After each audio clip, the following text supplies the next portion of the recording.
Ujjain palace तेजस्वी खड़ा है, जो सूरज के नीचे न्याय का प्रतीक है। राजा विक्रमादित्य अपने सिंहासन पर बैठे हैं। उनकी निगाहें विचारशील हैं, क्योंकि वे अपने दरबार का सर्वेक्षण करते हैं। याचिकाकर्ता आगे बढ़ते हैं। उनके चेहरे उम्मीद और प्रत्याशा से अंकित हैं। हर कदम हॉल में गूंजता है, क्योंकि लोग बुद्धिमान राजा से मिलने आते हैं। विक्रम उन्हें बुद्धिमानी और निष्पक्षता से सुलझाता है, कथावाचक घोषणा करता है, उसकी विरासत की पुष्टि करता है। उनके शासन में न्याय कायम रहता है। प्रत्येक फैसला उनकी गहरी समझ का प्रमाण है। घने जंगल के हृदय में हवा नम मिट्टी और प्राचीन रहस्यों की गंध से भरी हुई है। जैसे विक्रम के सामने एक ऐश प्रकट होता है। शे अपने गहरे इरादे का खुलासा करता है। विक्रम को एक कठिन कार्य सौंपता है। तुम्हें वेताल को मेरे पास वापस लाना होगा। उसके साथ मैं अलौकिक शक्ति प्राप्त करूंगा। शे के शब्द छायादार जंगलों में गूंजते हैं, जो शक्ति का एक ठंडा वादा है। विक्रम अब शे के फरमान से बंधे आगे की खतरनाक खोज के लिए खुद को तैयार करता है। रात के पर्दे के नीचे एक गांठदार पेड़ मंडराता है, जिसकी शाखाएं कंकाल की भुजाओं की तरह मुड़ी हुई हैं। विक्रम सावधानी से आगे बढ़ता है। उसका आकार एक भूतिया पृष्ठभूमि के खिलाफ एक सिलहूट वह हाथ बढ़ाता है। उसका हाथ थोड़ा कांपता है, क्योंकि वह प्रेतवाधित लकड़ी को छूने की हिम्मत करता है। अंधेरे से बेताल एक उल्टे लटकते हुए शव के रूप में प्रकट होता है, एक भयानक भूत। विक्रम की पकड़ मजबूत होती है, क्योंकि वह बेताल को पकड़ता है। उसके सामने भूतिया आतंक का विरोध करता है। डरावना पेड़ एक बार फिर शांत खड़ा है। रात की हवा अनकही आशंका से भरी हुई है। रात के आवरण में विक्रम शांत जंगल से गुजरता है, अपनी पीठ पर बेताल को लिए। घने अंधेरे जंगल के हृदय में बेताल की आवाज शांति को भेदती है, क्योंकि वह एक कहानी बुनना शुरू करता है। जैसे ही बेताल की कहानी अपने चरम पर पहुंचती है, एक पहेली हवा में लटकती है, जो विक्रम को चुनौती देने के लिए तैयार है। जंगल सांस रोककर विक्रम के बेताल के आसन्न प्रश्न के उत्तर का इंतजार कर रहा है। विक्रम अंधेरे जंगल के रास्ते पर चलता है, विचारों में खोया हुआ। वह रुकता है।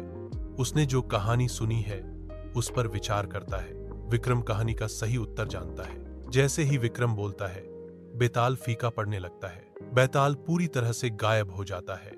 विक्रम को जंगल में अकेला छोड़ देता है।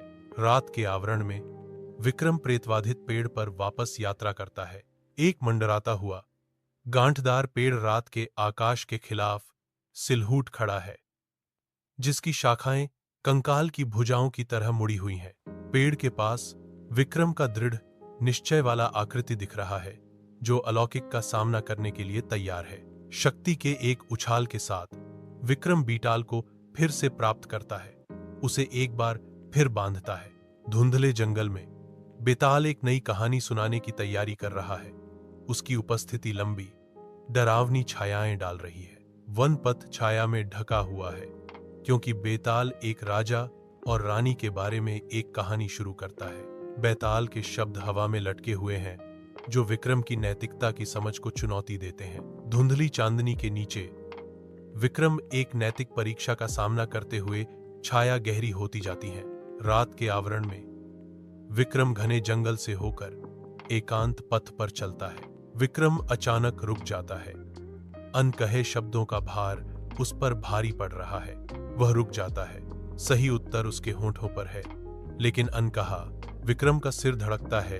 एक शांत लड़ाई अंदर चल रही है, क्योंकि वह सच्चाई को रोकने के लिए लड़ता है। रात के आवरण में विक्रम चुपचाप बेताल के साथ यात्रा करता है।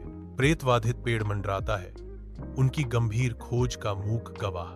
प्रत्येक कदम विक्रम को उसके रहस्यमय गंतव्य के करीब लाता है। साधु इंतजार कर रहा है, जो भूतिया जंगल की अजीब शांति में लिपटा हुआ है। विक्रम आगे बढ़ता है, बीटाल को शे की ओर ले जाता है। टिमटिमाती मोमबत्ती की रोशनी आश्रम की दीवारों पर नाचती है, लंबी डरावनी छायाएं डालती है। विक्रम एक टेपेस्ट्री के पीछे छिपा हुआ खड़ा है। उसकी आंखें दहशत से फैल रही हैं। शिव मंत्रों का जाप करते हैं। उनके शब्द एक भयावह साजिश का खुलासा करते हैं। शे अलौकिक शक्तियों के बदले विक्रम का बलिदान करने की योजना बना रहे हैं। शे के आश्रम के शांत वातावरण में विक्रम शे को चुनौती देते हुए एक गहन टकराव शुरू हो जाता है। विक्रम और शे एक भयंकर निर्णायक लड़ाई में भिड़ते हैं। आश्रम की हवा तनाव से भरी है। विक्रम शिव पर विजय प्राप्त करते हैं। शिव की दुष्ट योजनाएं उनके सामने बिखर जाती हैं। विक्रम की जीत से आश्रम की पवित्रता सुरक्षित होने पर होश का कुटिल षड्यंत्र धूल में मिल जाता है। विक्रम उज्जैन के साफ आसमान के नीचे प्राचीन पेड़ के पास जाता है। उसका कर्तव्य हर कदम में अंकित है। वह सावधानी से बेताल को उसकी शाखा पर वापस रखता है, पवित्र समझौते को पूरा करता है। कार्य पूरा होने पर विक्रम गंभीर चुप्पी में खड़ा है। सूर्य महल के मैदानों में लंबी छाया डालता है। विक्रम सिर हिलाता है, अपने काम के पूरा होने को स्वीकार करता है। विक्रम मुड़ता है और महल की ओर लौटना शुरू कर देता है। उसका कर्तव्य पूरा हो गया। मशहूर नायक विक्रम खुशी से भरे महल में लौटते हैं। बैनर ऊंचे फहराते हैं। प्रत्येक विक्रम के पराक्रम और बुद्धिमत्ता का प्रमाण है। ढोल की लयबद्ध थाप गूंजती है जो खुशी से भरे हॉल को भर देती है। चेहरों का सागर विक्रम की ओर मुड़ता है। उनके भाव गर्व और प्रशंसा से चमक रहे हैं। महल रंग और ध्वनि की एक जीवंत टेपेस्ट्री में बदल जाता है, जो एक सच्चे नेता को उचित श्रद्धांजलि है।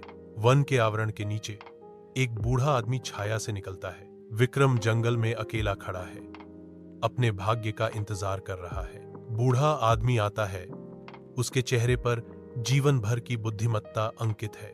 बूढ़ा आदमी दृढ़ विश्वास से कहता है, आपकी कहानियां पीढ़ियों को प्रेरित करती रहेंगी। विक्रम उज्जैन पैलेस में अकेले बैठे हैं। मोमबत्ती की रोशनी से छायाएं बन रही हैं, जो उनके विचारों के भार के साथ नृत्य करती हैं। विक्रम के होंठों पर एक हल्की मुस्कान आती है, क्योंकि वह अपनी बनाई विरासत पर विचार करता है, अपनी उपलब्धियों पर विचार करता है। आज रात विक्रम के सिर पर ताज का वजन, जो आमतौर पर भारी होता है, हल्का महसूस होता है, जो उसके द्वारा किए गए न्याय और ज्ञान का प्रतीक है। विक्रम समझते हैं कि उनका नाम हमेशा न्याय और बुद्धिमत्ता का पर्याय बना रहेगा। उज्जैन खुलता है। तेज धूप में चमकती गेरू रंग की इमारतों का एक मोज़ेक। प्राचीन मंदिर उठते हैं। उनकी मीनारें हलचल भरे बाजारों के ऊपर आकाश को भेदती हैं। सूर्य लंबी छाया डालता है, जो विक्रम के शहर की वास्तुशिल्प भव्यता को उजागर करता है। एक नदी शहर से धीरे धीरे बहती है, जो दिन के सुनहरे प्रकाश को दर्शाती है। उज्जैन में जीवन स्पंदित होता है, जो इसकी स्थायी सांस्कृतिक विरासत का प्रमाण है। विक्रम के मूल्य गूंजते हैं, हर पत्थर में अंकित और हर हवा में फुसफुसाते हैं।